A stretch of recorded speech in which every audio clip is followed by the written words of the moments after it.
Hello students, welcome to my channel. Please subscribe and share. तो students, आजকের ক্লাসে আমি আলোচনা করব সর্বনাম শব্দ সম্পর্কে। হেডলাইন্স দেখে নিশ্চয়ই তোমরা সেটা বুঝতে পেরেছো। তাহলে স্টুডেন্টস শুরু করা যাক। প্রথমে দেখো, আমরা জেনে নেব যে সর্বনাম পদ আসলে কি। সর্বনাম পদ, তাই না? তাহলে বাক্যের মধ্যে যে পদ বিশেষ্য পদের পরিবর্তে ব্যবহৃত হয়, বা যে পদ বিশেষ্য পদের অর্থকে প্রকাশ করে বা বিশেষ্য পদের অর্থকে বিশেষিত করে, তাকে সর্বনাম পদ বলা হয়। খুব সোজা একটা ব্যাপার, তাই না? তাহলে সর্বনাম পদ কাকে বলে? যে বাক্যের মধ্যে যে পদ বিশেষ্য পদের পরিবর্তে ব্যবহৃত হয় এবং বিশেষ্য পদের অর্থকে প্রধানভাবে বিশেষিত করে, প্রকাশ করে, তাকে কি বলা হয়? সর্বনাম পদ বলা হয়। উদাহরণ একটু দেখে নাও, উদাহরণ দিলে জিনিসটা বুঝতে পারবে। যেমন রামঃ বিদ্যালয়ং গচ্ছতি। এখানে কি রামঃ বিদ্যালয়ং গচ্ছতি মানে কি? রাম বিদ্যালয়ে যাচ্ছে। এই যে রাম, রাম হচ্ছে বিশেষ্য পদ, আমরা এটা সকলেই জানি, এটা একটা বিশেষ্য পদ। যখন এর পরিবর্তে আমরা ব্যবহার করব, এখানে দেখো উদাহরণটা, স বিদ্যালয়ং গচ্ছতি,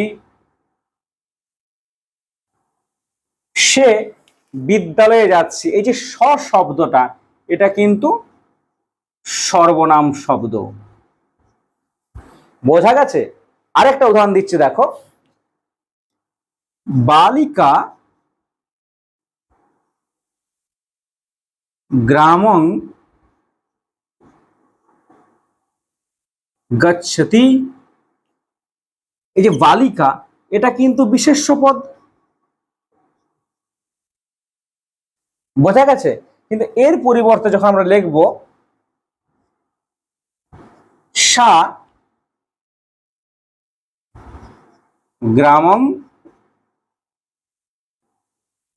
গচ্ছতি, সে গ্রামে যাচ্ছে। এই যে সা, এটা স্ত্রীলিঙ্গে প্রয়োগ রয়েছে, এটা কিন্তু হয়ে যাবে সর্বনাম পদ। তাহলে স্টুডেন্টস বুঝতে পেরেছো? খুব সোজা কিন্তু একটা ব্যাপার। তা যে পদ বিশেষ্য পদের পরিবর্তে ব্যবহৃত হয় এবং বিশেষ্য পদের অর্থকেই প্রধানভাবে বিশেষিত করে, প্রকাশ করে, তাকে কিন্তু সর্বনাম পদ বলা হয়। এই যে দুটো উদাহরণের মাধ্যমে আমি সেটা ভালোভাবে বুঝিয়ে দিলাম, ঠিক আছে? কিন্তু আমাদের হেডলাইন্সে কি রয়েছে? সর্বনাম শব্দ। তাহলে সর্বনাম শব্দ আসলে কি সেটা একটু জেনে নেব। কথিত আছে সর্বাদীনি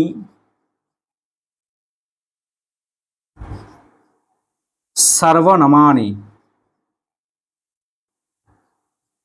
সর্বাদীনি সর্বনামানি অর্থাৎ সর্বাদিগণকে কি বলা হয়? সর্বনাম বলা হয়। সর্বাদিগণ জিনিসটা কি? সর্বাদিগণের মধ্যে মোট 35টি সর্বনাম শব্দ রয়েছে। কতগুলো রয়েছে? 35টি সর্বনাম শব্দ রয়েছে। কিসের মধ্যে? সর্বাদিগণের মধ্যে, মানে সর্ব, বিশ্ব, উভ, অনেকগুলো এরকম করে সর্বনাম শব্দ রয়েছে। তাহলে সেই সর্বাদিগণের মধ্যে অন্তর্গত যে 35টি সর্বনাম শব্দ, এদেরকে একসঙ্গে কি বলা হয়? সর্বনাম শব্দ বলা হয়।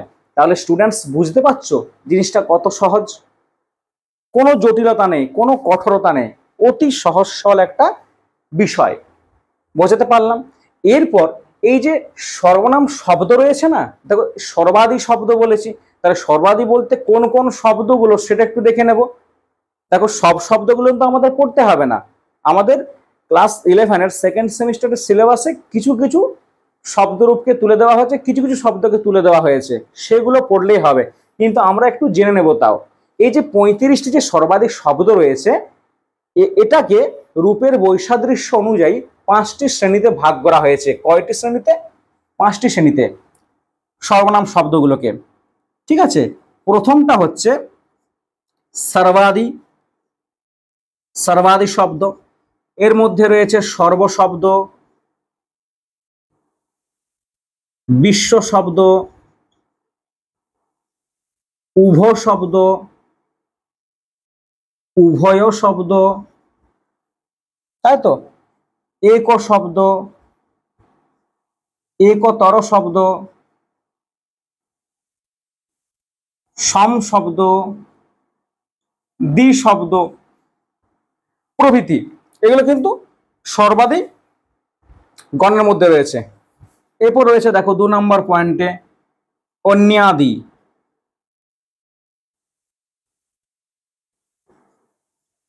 অন্যাদিতে কি রয়েছে? অন্য শব্দ রয়েছে, অন্যতর শব্দ রয়েছে,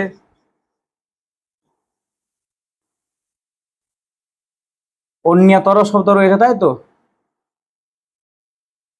ইতর শব্দ রয়েছে, কতর শব্দ রয়েছে, কতম শব্দ রয়েছে,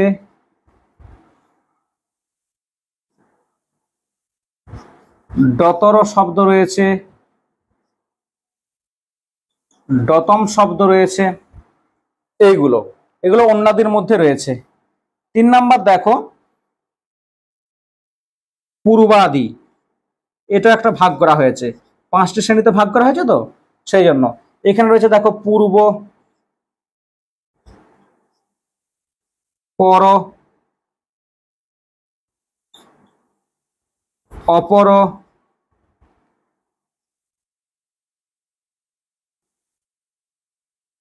অধর,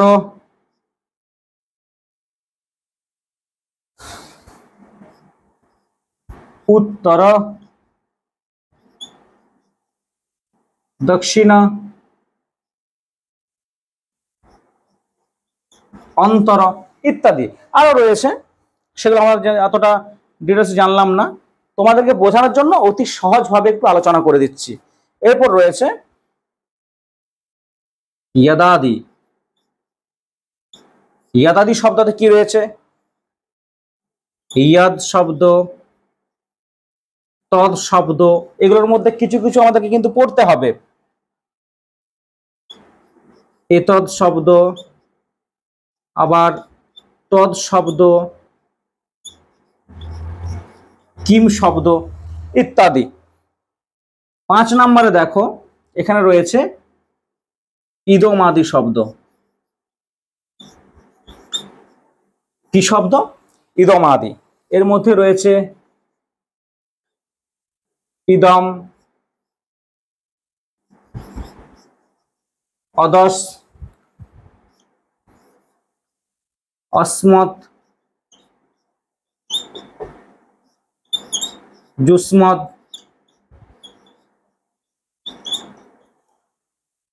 ইদম, অদস, অস্মৎ, যুষ্মৎ ইত্যাদি।